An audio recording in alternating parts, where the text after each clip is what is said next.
From out of the sky comes a modern machine to visit the proud people of the remote Arctic village of Tigara, Alaska. Closed in by heavy ice fog many months each year, Tigara is often inaccessible to the outside world. But there is no hurry about getting here because the clock is frozen. Time stands still. But the arrival of the plane is an exciting moment to the Arctic Eskimos, so the entire population turns out and extends a warm welcome to a cold land.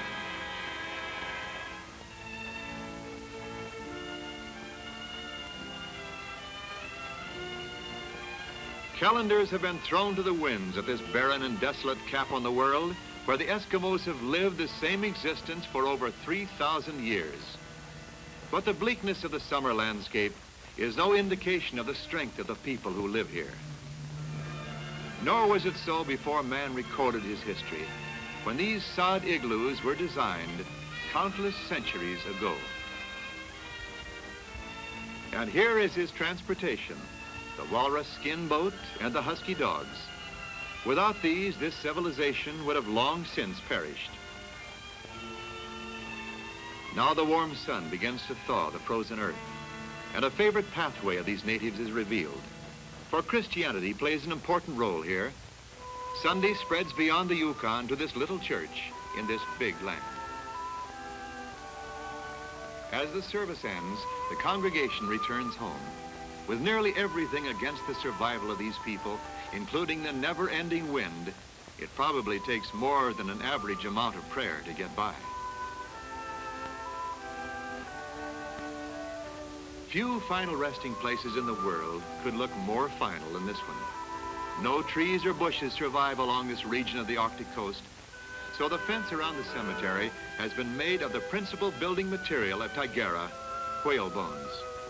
In fact, this place is now called Whalebone City, and it took several hundred whales to construct this polar shrine. But as springtime clears away the ice and brings out the green tundra grass, it also brings out the young Eskimo children who are ready to have a look into prehistoric days. Before the coming of Christ, there flourished a large and successful civilization here, and it was estimated the population of this ancient buried village was larger than the city of Fairbanks. For a brief time each year, the permafrost is thawed far enough down to enable these junior-sized archaeologists to dig in and unearth trinkets and implements from the ancient ruins. The first find is a sod-cutting tool, and everybody has a look.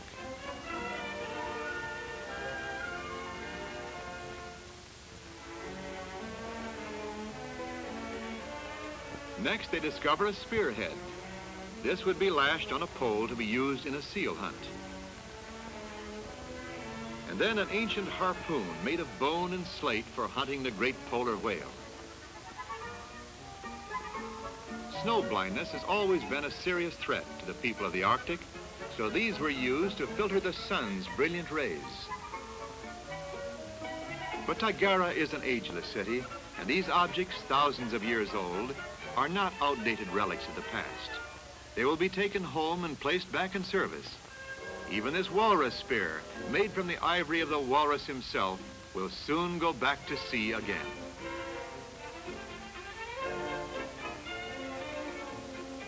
The origin of this buried city is thought to be Asiatic, and if their appetites were as large as this eating plate, they must have been an amazing race.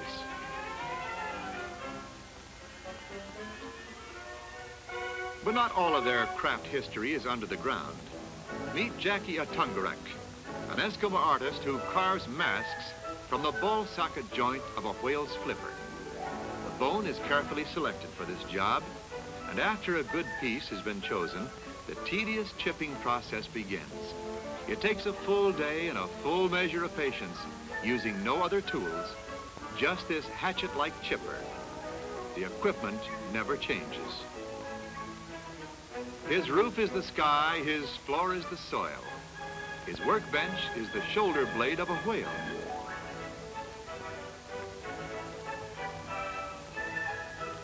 Jackie is considered one of the foremost artists of this nature now living in the Arctic. The masks have many symbolic purposes, and are an important part of the Eskimos' folklore.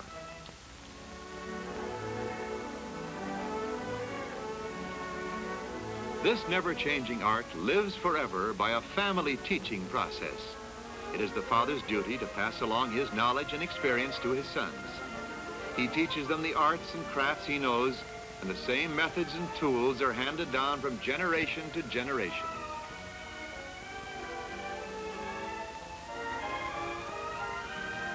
The female mask has 3 lines carved from the lip down over the chin, similar to the tattooed stripes the women wore for many years.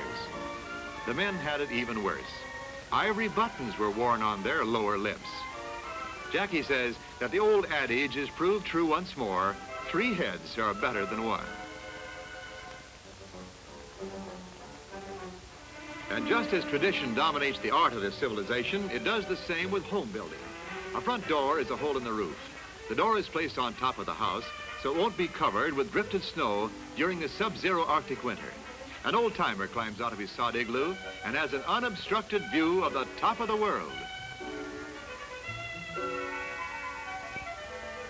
This is the basic skeleton used to build a new sod igloo, and skeleton it is. The whale bones are placed in the ground to form the framework of the house. The curved part of the ribs are turned in at the top to help make the roof. The Arctic Eskimo uses this long-nosed sod-cutting tool similar to the one taken from the buried ruins to cut the tundra into blocks.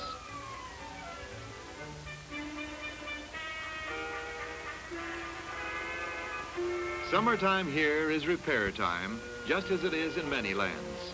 The heavy rains and snows driven by winds of hurricane velocity erode the igloos and bring on an international problem: leaky roof.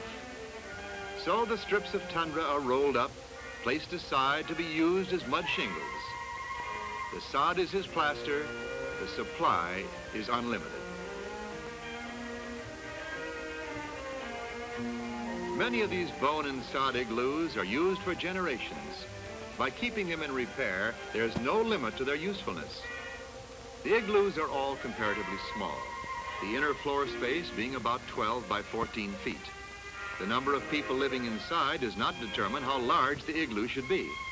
Its standard size was arrived at years ago when the Eskimo found his limited fuel supply could not keep a larger place warm. Originating this type of dwelling is undoubtedly the key to this Arctic man's survival. The sod is the protective insulation that separates the native from the severe Tigarian blizzards. The igloos are all comparatively small, the inner floor space being about 12 by 14 feet. The number of people living inside does not determine how large the igloo should be. Its standard size was arrived at years ago when the Eskimo found his limited fuel supply could not keep a larger place warm. Originating this type of dwelling is undoubtedly the key to this Arctic man's survival. The sod is the protective insulation that separates the native from the severe Tigarian blizzards. But still, nature does her part in keeping this home weatherproofed. During winter, snow and ice weld the blocks together. During the summer, the tundra sprouts again and grows a lawn on top of the house. There's only one entrance into a sod igloo, but the ingenious Eskimo has devised a skylight for his home. This polar window is made by sewing strips of dried seal gut together. The snow will blow clear of it, permitting light to enter the igloo.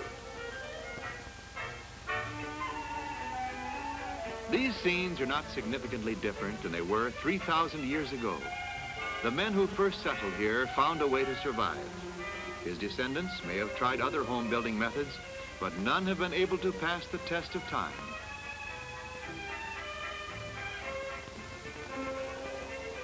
Some of the abandoned igloos are used as refrigerators. Without heat inside, all of these homes would become giant deep freezers. So the quest for precious fuel never ends. Living over 100 miles from a forest, the natives must make long trips up and down the coast to forage driftwood along the shore. To gather this sled load of driftwood called for a full day's work and a 40-mile trip with the dogs. Used sparingly, it's just enough to last this family for 2 days.